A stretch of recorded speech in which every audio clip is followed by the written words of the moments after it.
Well, hello. Welcome to another episode of Fridays at First. We didn't have an episode last week because we did our vacation Bible school video, but we didn't post it till Monday, I don't think. And so we were at full VBS mode last week, so recording days were messed up, rooms were messed up, everything was messed up. But kids learned about Jesus. Oh, yeah. So it was a good week. We had multiple decisions made. We had contacts. So overall, great week, but that's why we didn't have a podcast officially last week. Yeah, so they all have to just go watch the VBS video. Watch the VBS video. It's only 12 minutes. It's not 45 minutes. Yeah. So you can work it out, and you will be encouraged by the VBS video. But without further ado, let's dive in to pick back up where we left off. Sunday, we preached Luke 6:17 through 26, and that's going to be our last sermon in Luke for about 5 or 6 weeks because we're going to be picking up a Who We Is series. Who He Is series. Or Who We Are. We're going to find out who He is. Or Who We Are. But We Is. We Is. So, that being said, this was going to be that stopping point in Luke. So Luke 6:17 through 26, if I believe off the top of my head, is where we were at. And it's when Jesus begins the Sermon on the Plain. And he gives what's Luke's version of the Beatitudes and the blessings and the woes. And so we'll dive right in with a sermon entitled, Where is Your Reward? Yeah, so like you said, you had a sermon, where is your reward? And so one of the things you started talking about, was the world's rewards. And so what do you mean the world offers rewards, and what does that entail? I think sometimes, especially church people, can get so spiritualized in that answer. The world doesn't offer rewards. I mean, the world's empty. The devil still kills and destroys, and so we that's all true. Ultimately, the world's rewards are no good, but that doesn't negate the fact that the world does offer rewards. I mean, if you look back to several sermons ago with Jesus' temptation, the devil offered Jesus the world's rewards. He offered him fame. He offered him money. He offered him, his pride to be defended. And so the devil's going to offer. He's the prince and the power of this world. So what he has to offer is what the world has to offer. And so we have to remember that there are rewards. There is rewards. Sounds right. Either one. Yeah. And next Sunday, those words are interchangeable, so it doesn't matter. There are rewards in this world. And so what we're talking about, Jesus says, woe to you who are rich, for you have received your comfort, meaning that your reward is the comfort you're experiencing here in this world. Woe to you who, want to have, and hunger and thirst is what it's often described as, but that can also just mean just your physical desires. The main physical desires we have are hunger and thirst. But that also is for pleasure, for entertainment, and all that type of stuff. So woe to you, hunger and thirst, who you're trying to appease or fulfill every desire of your flesh. You will get a lot of those things. You will feel those. You will meet those desires of your flesh. And so the world's reward is actually those temporal things this world has to offer that we strive for. And we could talk more about that, but just put it that way, Jesus said in Matthew 6:2 to the religious people who were going through the motions and doing religious things to be seen, he says, you want the applause of men? Behold, you have your reward, which is the applause of men. So. Yeah, and I love how you're already getting at this reality that the rewards that the rewards that the world offers are ultimately temporary. They're fleeting. They're fading. It's kind of like playing a game. Like I don't know why this came to mind, but when you play stupid games, you win stupid prizes. Yeah. And it's kind of that principle of, it may seem good in the moment. It may seem like a good thing, but ultimately, whatever that is, whether that's praise of people, whether that's just money or women or power, whatever that is that you are enticed by or desiring that the world is offering, ultimately those things, those rewards that the world says, this is what life is all about, those let you down. And you mentioned it even during the sermon of, that's why, in Hollywood and those circles where people do have the end of what they have. And I even heard Will Smith talking about this not that long ago of, he didn't know what to do with himself when he had all the money. He had all the things that he desired, and he realized there wasn't purpose in his life. And there's so many Hollywood stories and other people who are rich and famous who get depressed and worse because they realize those rewards aren't fulfilling, they aren't satisfying. Yeah, and see, this word you use there is important, purpose. What the devil does, the devil's the great camouflager, I like to say. He camouflages what he does so well, and the Lord gives us purpose. And so if the devil's always going to try to copy what the Lord's doing, then he has to make you feel like there's a purpose to life, because we were born, we want a purpose. Why am I here? And so what the world tricks us into is that our purpose is to accomplish that next thing. If it's, for example, Hollywood, your purpose is to become that movie star with all the money and all that. And as long as you have not attained that yet, you still feel like that's your purpose. Mm-hmm. But once you attain it, like Will Smith, or like the illustration I use with Deion Sanders, once you attain it, you then realize that actually was, it's a house of cards, because it's not fulfilling at all. And when you get there, and I say this a lot, which I said last Sunday, I say things a lot, but if people would just, I could help save so many marriages, so many bad financial decisions, so many things, if people could just realize this one truth. It's not what you're chasing that is giving you purpose right now. It's the chase that you feel like is giving you purpose. So, for example, think about, I jokingly referred to that Coldplay concert with the people on the Jumbotron. And a lot of times in affairs and all this type of stuff, you don't really, you're already in a relationship, you're already in that, it's not satisfying, so you have this excitement of the chase, and it's secretive, and it's exciting, but then once it comes to light and that marriage breaks up and you end up marrying whoever you're having an affair with, oftentimes that marriage falls apart, because you realize what was exciting was the chase. What was exciting was, that mystery. And so I don't know if I'm making any sense, but the devil does that in this world, where we begin to view our purpose. We think what we're chasing is our purpose, whether it's wealth or fame or people's popularity or applause of men, or get to a certain place in our career or to a certain career. But it's actually the chase that's giving us the purpose. If we were to attain it, if right now whatever you were chasing worldwide and in the world was dropped in your lap, tomorrow you would wake up feeling empty, because there's no fulfillment in it.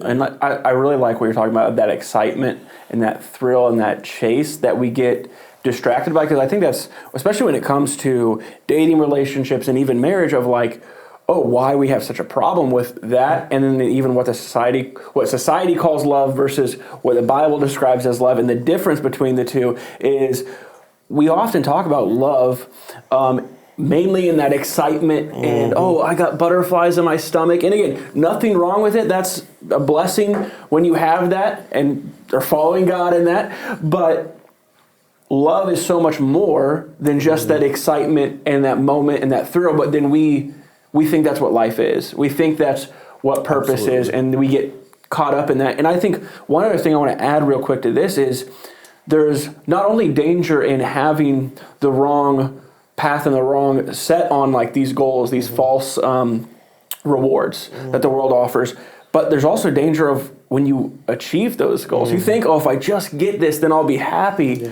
But that might be what's the most dangerous for you, because then you'll realize, this isn't good, or it can destroy your life even more. And I'll just add one more thing with this, because you made me think about it with like the temporary nature of these rewards, of all of these things are fleeting. Once you have them, you realize they don't fulfill. And the one thing, and again, I'm young, but the one thing where that's not the case is with God. Amen. Is with that eternal nature. And like, even just, I'm someone who likes to think about things and to understand things. And like any other subject you could eventually get a pretty good understanding of.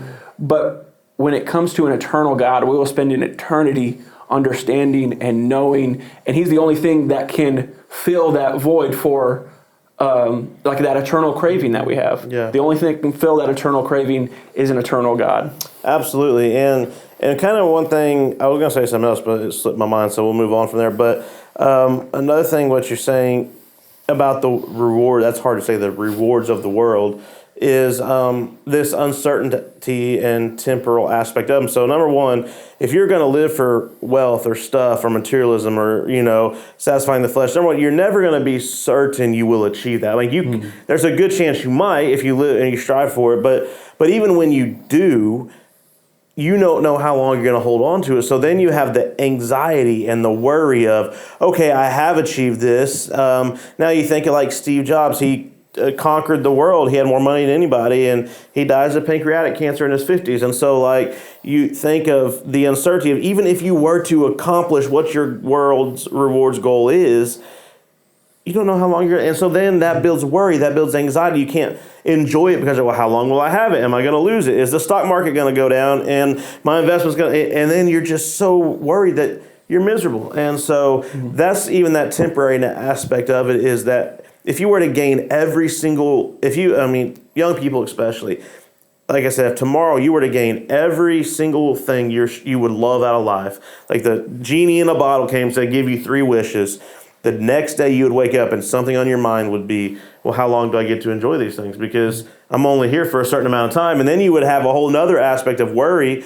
going to the doctor every month to get tests and because you'd be worrying about how much longer you're going to get to. And so that leads to the third point of the world's rewards is they don't satisfy because I had a rich guy tell me this one time. He was in his 80s. He was trying to tie up all his loose ends. I mean, he's in good health, but he was just getting his affairs in order. And he said, sometimes I think all the stuff I've acquired is just giving me headaches and nothing else. And that's what the world does. Yeah. Oh, yeah. And that gets into a whole other thing of, and maybe we can talk about it, but like, if our blessings in our life aren't pointing us and bringing us closer to God, to praise and thankfulness for those blessings, if those blessings don't ultimately point us towards Him, then those blessings might be curses because they're just distracting us from the true reward that we'll talk about here in a second. And I thought about too of like, this reminds me a little bit of like Pharaoh's burying themselves with all their gold, and all their possessions and hopes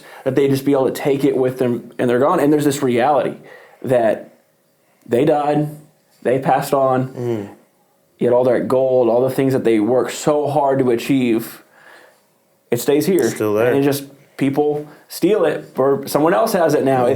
You can't take it with you when you're gone. Yeah. Last thing I'm going to say about that is from the Garden of Eden, you have seen the devil always tries to copy what God's doing. And God gives us purpose. He gives us a hope. He gives us a future.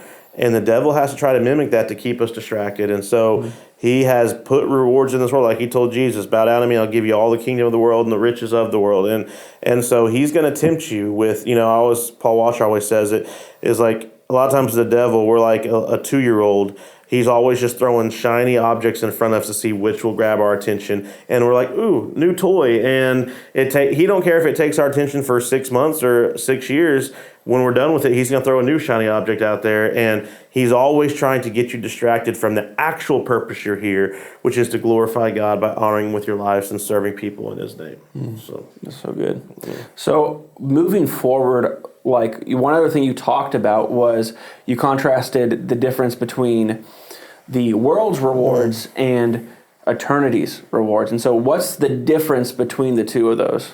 Well, yeah, we kind of already touched on it a little bit. The main 3 differences we looked at was world's rewards are uncertain. You don't know if you're going to achieve them. And if you do, you don't know how long you're going to achieve them because of number 2, they're temporal.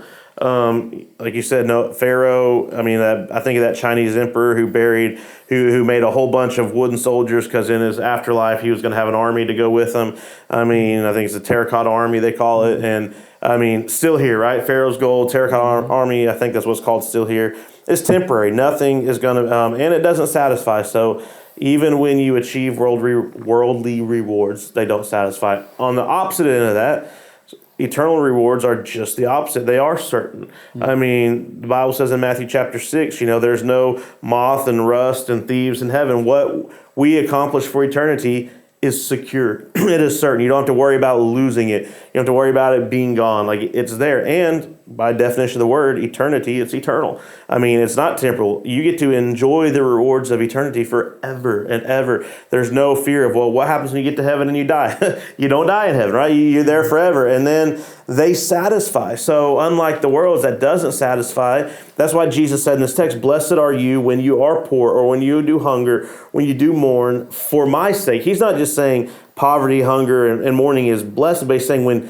you suffer these things and you don't have because you're taking a stand for Jesus, or you fill in the blank, then you still have blessedness, meaning you're still fulfilled, you're still satisfied. I'm telling you, I've met some of the happiest people who had nothing, and some of the most miserable people who had anything they wanted. And it's humbling anytime you go to another country as an American, like go to India or Palau or to Jamaica, and you see these people literally nothing, but they're happy. And then we're over there as Americans, and we're still, even though we're over there, we're still stressed about things at home, and we got anxiety, we got worry, we got all this, and we're not even that happy, and we have everything. It's because the eternal rewards of Jesus, they satisfy now. And that's why Paul said in Philippians chapter 4 that he can do all things. What's all things?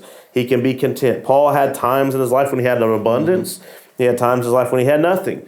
But he never had a time he wasn't content in Jesus. Yeah, and I love how you're bringing up that contentment, because that is, I think, the difference of, when you go to, like when we just went to Jamaica and just seeing the conditions that some of these people are living, but especially the ones that know Jesus, you just see the joy that they have. And then they're serving others. Even when they have little, they are serving and they're joyful and they're content. But sadly, so many people in the United States, and even Christians, even us as Christians, we are so consumed with worry. Because again, doesn't mean you can't be worried, doesn't mean hard things don't happen in your life, but I think we get to the point where we're consumed by worry, we're consumed by all the things that we have or we don't have, and we aren't content, if we're honest. And there's so many things that we feel like, I need this other thing to be happy, or if I didn't have this thing that I wouldn't be happy, and we have failed to be able to find our joy and contentment in Jesus. Well, one thing, people will write books about it, they'll talk about it, but they just ask me, I'd simplify it for them. But why does our culture, and I gave some statistics about the amount of depression and anxiety medicine our culture's on. Now, not all, some are necessary, I'm not saying they're not, but why is so many people I haven't met any type of new artist or anybody, Christian artist, that puts out music, that their story's almost all the same. Well, I struggle with anxiety, or I struggle with worry, and a lot of us, and why do we do that? Because you will understand that, if you understand this, it'll help you. Abundance produces worry. Because now you have stuff that you're worried about holding on to. And also and I know this might sound very bad, but let me understand what I mean. Try to hear my heart here. Back in the day, death was such a certain thing. Like people, if you lived to 40 or 50, you were lucky, And so they didn't dream so much of having long lives into their 80s and 90s because it wasn't normal. So they expected death. In our culture, for some reason, we never expect to die. We expect to live forever. I got people who are 90 that get diagnosed with cancer and they're praying for healing, which I pray for healing. I hope you're healed, but no one gets out alive, right? Something's going to get us all. And so when we have so much and we're so it breeds worry because we're going to lose it, or we think about what we're going to leave when we leave this world. And we're worried about leaving our wife and our kids and the next vacation, the next this, and so. Part of what Jesus is saying here is when you do have an abundance, it's going to breed worry. It's going to bring anxiety because now, like that guy I told you, he's now worried about his estate, all his homes and his lands and his this and his that. If he didn't have any of that, he wouldn't have to worry about it. And so we have to find that line of contentment in Jesus, which helps us with the worry that we naturally will have in this world by the abundance that we have. Yeah, no, that's so good of just having that contentment. I think I want to just end with just kind of a practical note with this, though. So I hope this makes sense with how I'm wording this, of how do we know, what does it look like when you're chasing the world's rewards, and then also how do we know, and what does it look like when we're chasing Jesus and eternity's rewards? What do those two paths look like? what can we practically be aware of and look out for? Well, chasing Jesus doesn't look like chasing the world. And I know it might sound simplistic, but it's simplistically true that if you're chasing Jesus, you are chasing the things of eternity, which is a lot of times is unseen things. And I want to put it this way too. Desiring things in this world is not the sin. I desire to take my family on a nice vacation next year. But living for the desires is a different thing. And that's what the difference is here. Chasing Jesus means that we plan our time, we plan our abilities, we plan our resources about the work of God. We are first. I mean, that's what giving the Lord the first. We are giving him, hey, the first calendar. When I'm planning my calendar, the first thing I want to, what do I need to do for the Lord? Or what do I want? Am I going to go on a mission trip? Am I going to serve these days at our church? Am I going to do what part of my time is going to the Lord? Then your leftover time, use on yourself. That's okay. And then the same thing with our abilities. I have these gifts and these talents. How can I use these for Jesus? To reach people, to love people, to minister to people, to serve my church. And then after you use those abilities for that, whatever's left over, use on your own. You build yourself something, do something, you do your hobbies. Same thing with our resources. Plan your budget. What am I giving to the work of the Lord? What am I giving to ministries or ministries? What am I going to give to the church? And then you take all that and whatever's left, use for yourself, go on trips, buy yourself the nice thing. But it comes to this, when you're getting up and you're thinking about the thing from a world okay, I want this and I want to spend my time on this and I want to do my ability, and it's all worldly centered, then you need to start looking, am I really chasing Jesus or am I chasing the world? I'll punt it back over to you after this. A guy told me this in regards to finances, but I think it applies to everything. He said financially, if your life looks no different than a lost person in your income bracket, you need to really ask yourself who you're living for, because we have a greater cause to give to than a lost person does. We should be so generous with our resources, but I think it's the same thing with our time and our abilities. If you look at your calendar and your calendar doesn't look any different than the lost person's calendar, I mean, other than a church service, 2 or 3 Sundays a month, then you need to ask yourself, why aren't you using your time to serve the Lord? I mean, if your time is just on you and just on your wants and your desires, things for this world, that's not chasing Jesus. And so I know we could talk, I know we're trying to wrap this up, but we could talk about that for a long time. But basically, this text says this: if you experience all this for the Son of Man's sake, the difference in the chasing is, what is the end goal we're striving to accomplish? Is the end goal we're striving to accomplish to have a lot of stuff when I get older, a lot of money, a lot of resources, a lot of things, or I'm going to chase Jesus, whether it costs me everything. Now, what you find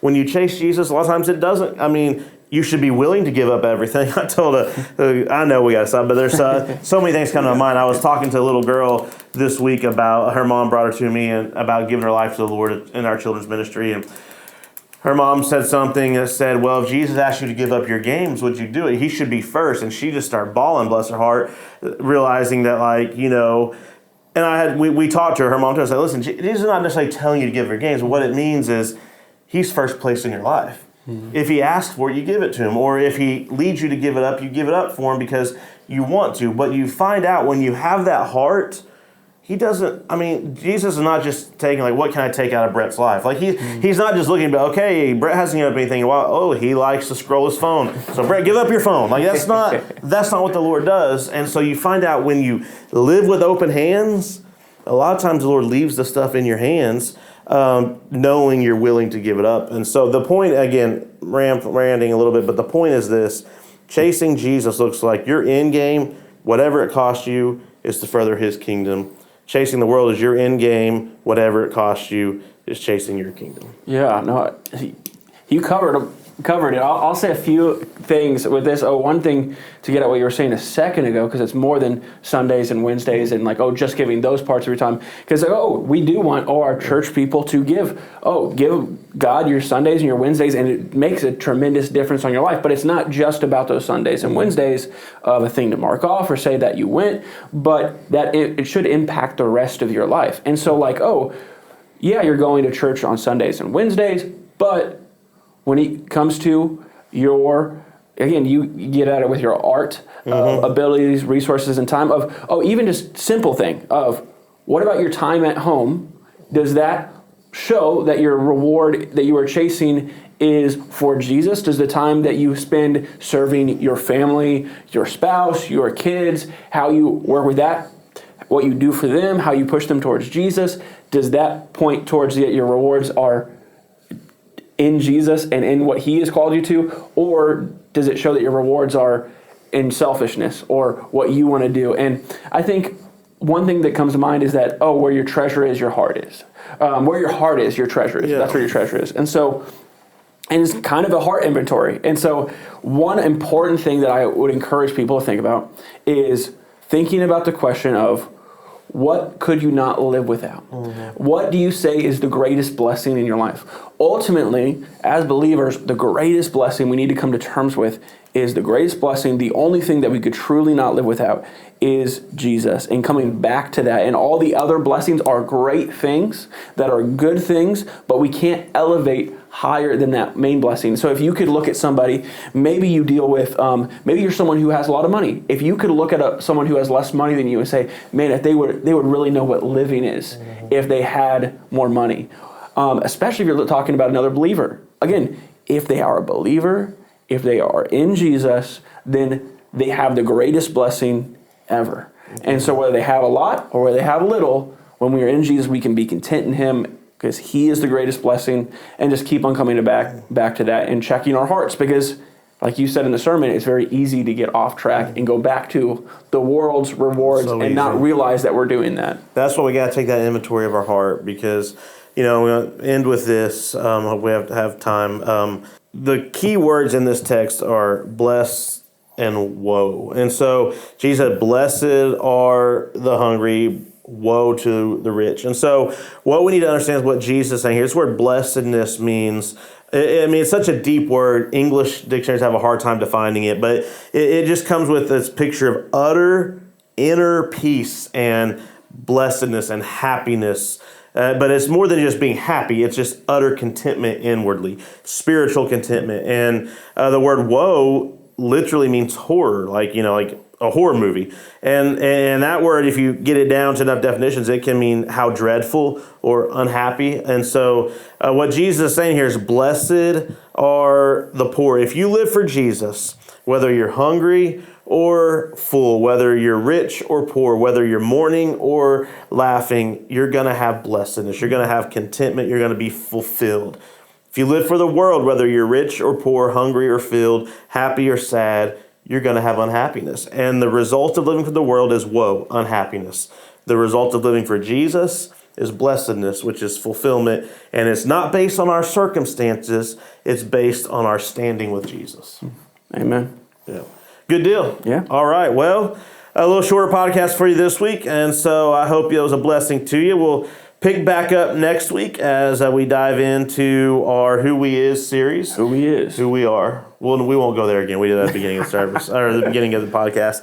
You all have a great weekend. We hope to see you Sunday. And if you're part of us, just remember our church welcome back to church Sunday is August 24th. If you watch our podcast, you're in our area, you don't have a church home, or you're looking for a church home, August 24th would be, you can visit this Sunday, visit anytime you want, but August 24th is a great time to check us out, as it's our Back to Church Sunday. Looking forward to it. Hey, y'all, be blessed this weekend. Stay awesome. We'll see you next week.